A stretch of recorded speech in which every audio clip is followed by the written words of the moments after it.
We are in this theme called The Courage to Prosper. And we're using that theme specifically because I think to move forward in our life, it does take courage. Have you noticed that? It's easy to be stuck. Anybody can do that, right? It's easy just to have, now you may not like it, but I know a lot of people that want to whine and complain about their life being the way it is, who are not willing to do the things necessary to have it be different. Do you know them? Should we call them out by name, or should we just let it be? We won't. We're going to be kind and gracious and loving today. Right? So when we get into this work, what we come back to over and over and over is that my outer life is a reflection of my inner state of being. Pretty simple. Pretty annoying, but simple. I was joking. I said, the worst thing about being single is I have no one to blame it on anymore. Right? Well, Roxy gets a little of the, every once in a while she gets some of it. But, it comes back to, wow, if my life is a mess, it's because I live here. I mean that both physically and metaphorically, right? That if my life is a mess, it's because I'm living here. And of course, I'm living from the highest level of awareness I have, but the courage to start to take a deeper look at ourselves and to figure out who we are, to redefine what's possible. So in order to move forward, in order to prosper, in order to be abundant, we have to be abundant. We don't have to do abundant, we have to be abundant. We have to begin to think differently. We have to begin to examine what is possible. One of the ways that we get to look at this is through our money.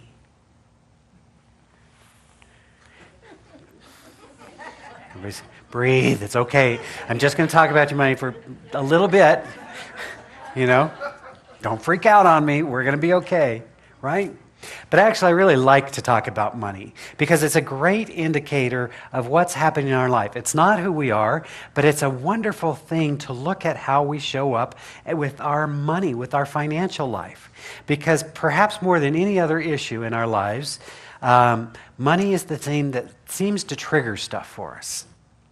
So in order to prosper, it requires a certain amount of courage to be willing to look, to examine. I love Linda's story, and I really appreciate her authenticity and honesty to say, I wasn't ready. I was hurt. I was wounded. I didn't have much. I had to grow into that position. And now her life is prospering and flowing, but she didn't go overnight. It was a process.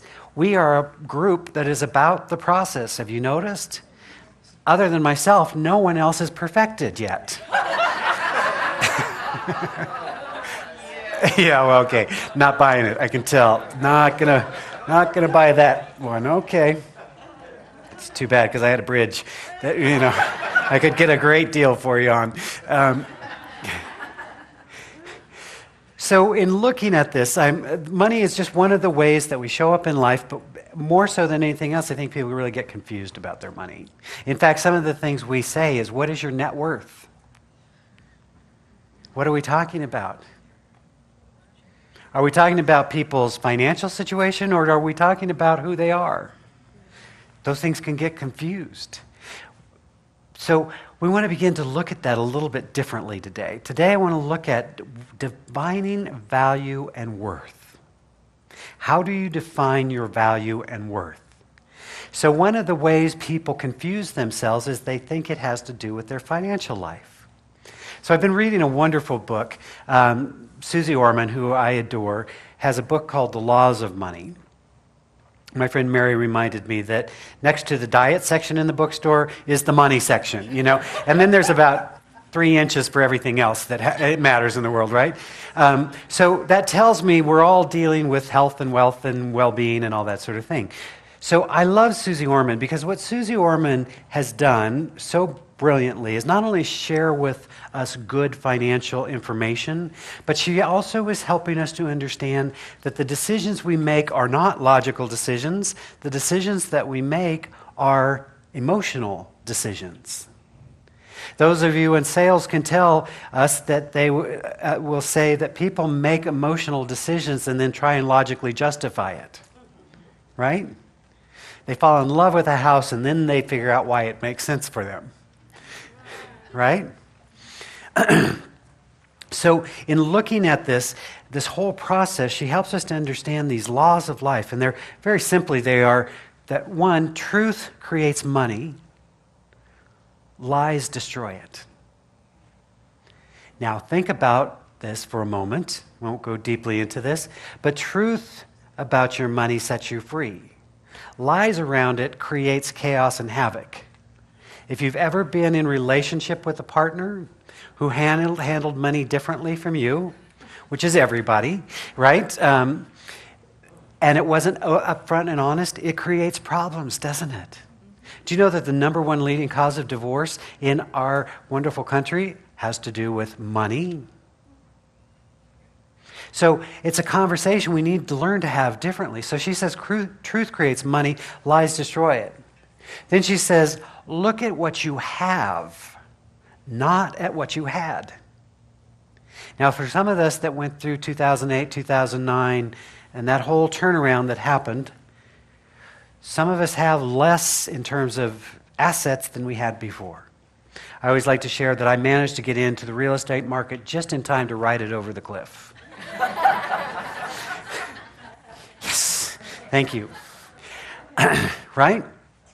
And so it's easy to look at what I used to have and try and look at what I used to have and want to hold on to that. It's also easy to look into the future and project and hope for. But what's real is what's now. And that process of learning to be grateful for what is in our life right here and right now is the greatest gift of all. To recognize we are blessed right now and to give thanks for that. Then she goes on to say this, and this is what I really want to look at today. Do what is right for you before you do what is right for your money. Do what is right for you before you do what is right for your money. Now, she shares a wonderful story, sad story, but a wonderful story about this whole process. She shares about how she was preparing on September 10th of 2001 to fly home to New York and getting ready and looking at all that sort of thing. And then the next day she flew into New York. She was able to get in, and all these calls were coming. They needed her on TV because everybody was freaking out about what was happening in our world on September 11th. What did it mean? Remember those days when we were all like, oh my God, what has just happened to our world? Is it all going to fall apart? Is it all going to collapse? So, of course, being a spokesperson, they were calling her and trying to get her on. She's like, honestly, I didn't know any more than anybody else, but tried to reassure. But she said, the real lesson for me came months later. Because, out of the generosity of spirit that this country is famous for, people immediately started giving money to the 9/11 fund. Millions and millions and millions of dollars were raised and donated to this fund. So these months later, here's all these families still grieving, receiving millions of dollars.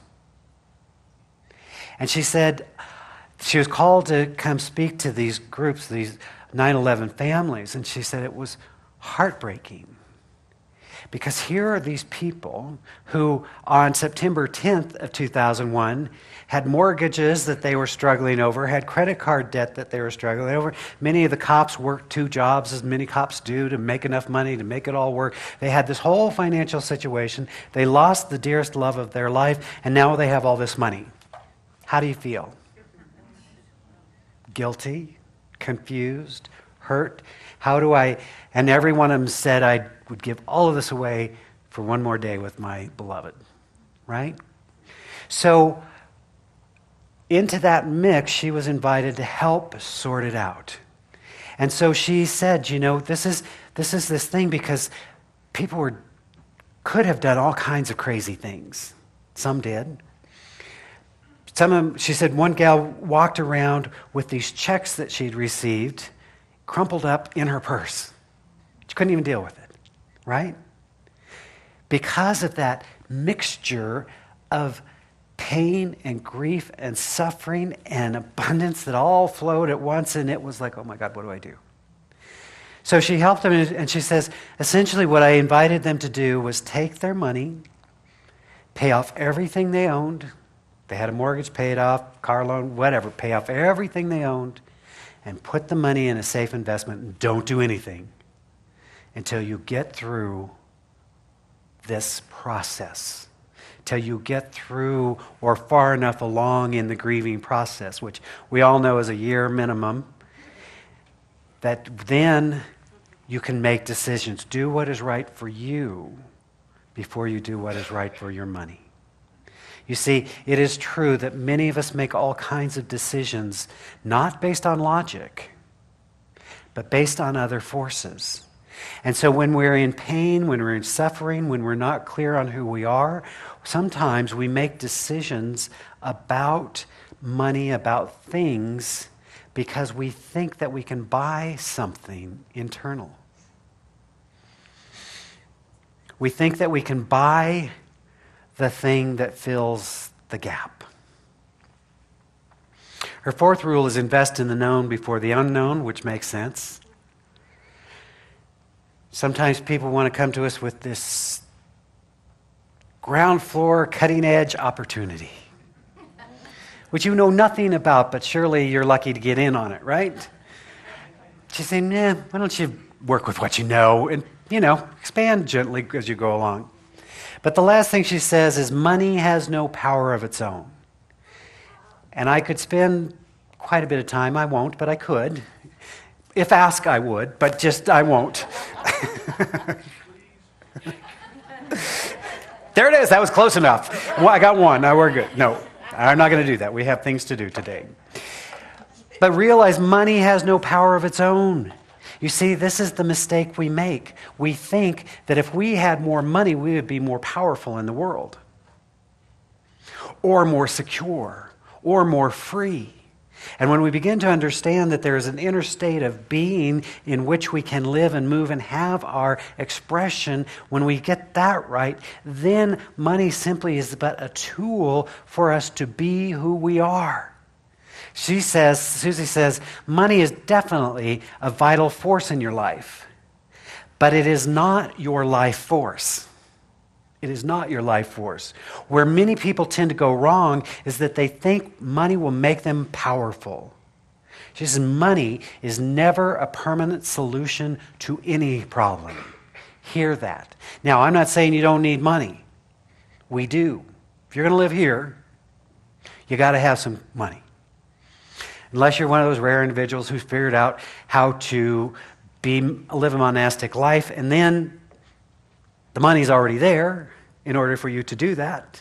Somebody once said, somebody was referring to Gandhi, and they said, it takes a lot of money for Gandhi to live in poverty. Right? So hold on to it. That's got to be taken care of so that, right?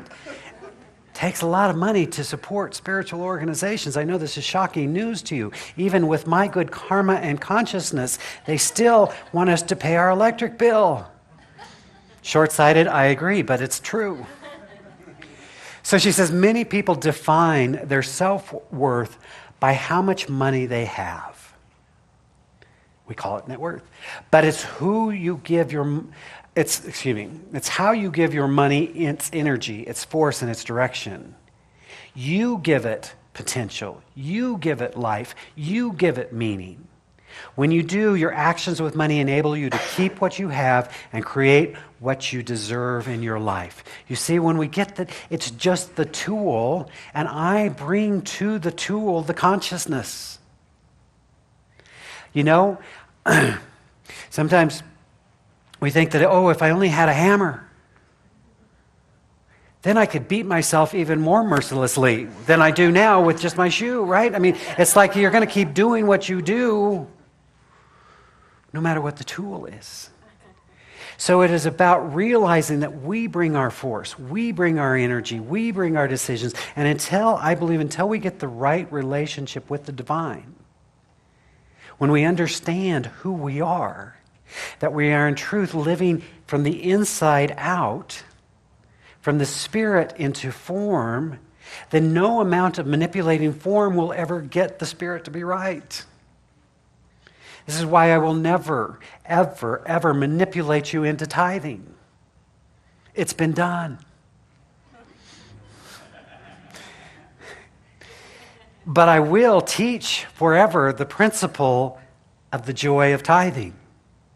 Okay? See here the difference? Because it's a spiritual principle that works. But guilt and obligation doesn't.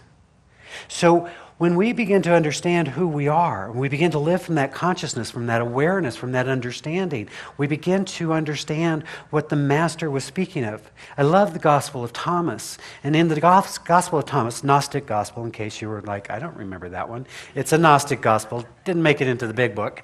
And it says, when you know yourself, then you will be known. And you will understand that you are children of the living Father. But if you do not know yourself, then you will dwell in poverty, and you are poverty. You see, the Bible speaks more to prosperity and money than any other subject. It is a part of our spiritual life. The Gospel of Thomas goes on to say, blessed are they who find the one within their own being. Blessed are they who find the one within their own being. When we find the one, when we realize that we are one with a universal intelligence, an infinite wisdom, the source and substance of all that is, then we can begin to live in new and right relationship. We allow our lives to prosper, to flow, to become more abundant, to be more expressive of a greater good. Until we make that inner awareness, we chase the stuff, thinking it'll give us the experience. So my invitation over and over is that we move into that awareness of the one, closer than hands and feet, nearer than our breath, is the very source and substance of our good. And when we learn to live in that divine flow, then things come back to us increased and multiplied, not because we're trying to get, rather because we're trying to give more fully, and life cannot help but reciprocate itself as we are open and receptive. So I want to ask you today, how are you going to define your value and your worth? You are a once in a forever experiment of the divine. You have inherent worth, inherent value, whatever your circumstances are. The profit and loss statement does not determine who you are, or how powerful you are, or how capable you are, or the gifts you bring to the world. You determine that by knowing yourself and living from that truth. So I'm going to invite you to increase your net worth by having a new thought, by a new understanding of who you are. I'm going to invite you to value yourself as a priceless gift of the divine, and to live from that state, and then see what begins to show up. Let's begin by praying together now. As we turn inward, honoring and acknowledging this one life, this one divine being, this one infinite presence. We open our hearts in this moment. We breathe deeply into the awareness that indeed there is but one life, one power, one divine expression. And that in the one we find ourselves, our true and authentic divine self. Before we saw through a mirror darkly, but now we see with truth. We are opening our hearts and our minds in this moment to move beyond the realm of condition into the realm of pure spirit, of spiritual identity. We remember that same presence, that same power that has created all that is. This entire universe with all of its galaxies, its planets in perfect balance and motion. That divine intelligence which causes the rains to fall, the flowers to grow. That one life is our life right here, right now. So we open our hearts to the presence of unconditional love. We allow our minds to be more expansive through divine wisdom. We surrender any sense of separation to know that in this presence we live, move, and have our being. How good it is to bear witness to this spiritual truth and reality. We stand in that awareness when the Master spoke and said, I have come that you might have life and have it more abundantly. That you might know who you are and live from that awareness. So in this moment, we claim our birthright. We claim our true identity. We know that the essence of who we are is divine love in expression. And so we choose love over every option. Joyously, fully, we forgive, we release, we let go, and we accept a greater good. We know that we are abundant beings right here and right now, and that our lives are prospering and unfolding according to the divine pattern. We know that wholeness is the order of the day, and that wholeness reveals itself as health, as well-being, as vitality. It is the very nature of the divine to express more of itself, always in perfect balance, always in perfect harmony.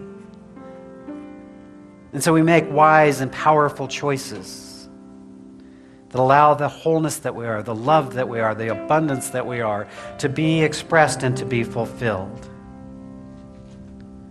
How grateful I am to stand in this awareness. And I know that as we come together in this holy and sacred environment that we create together, that whatever burden you may have brought into the room, you can be at choice of whether to leave it here at the altar of possibility or to pick it up and take it with you. In this moment, we surrender, opening, allowing, expressing, and experiencing all that is pure and holy and beautiful. And it is good and very good. So we know that we are blessed beings. We know that our lives are blessed in immeasurable ways. We allow that blessing to be extended from this place. We bless this spiritual community, knowing that it is serving as a beacon of light and truth in a world that sometimes appears to be dark. We extend a blessing from this place to our brothers and sisters around the planet. We're holding that high vision for a planet at peace and a world that works for all. We know that we are only one collective thought away from peace on earth, from goodwill for all. And as always, we bless all priests, all rabbis, all ministers, teachers of every faith, for we know that there are indeed many ways to experience the divine. Where two or more are gathered, the presence of the I Am is there, and we name that good. Standing witness to the power and the presence of this divine life unfolding through us, we can't help but feel profound gratitude. Meister Eckhart once said, if the only prayer I ever prayed was thank you, that should be enough. We give thanks. We release this word into that law of mind, knowing that it operates upon the consciousness established here, bringing forth the highest good for all concerned in perfect timing and in divine right order. So for all of these blessings and so many more, I simply give thanks. I allow it to be so, as together we say, and so it is.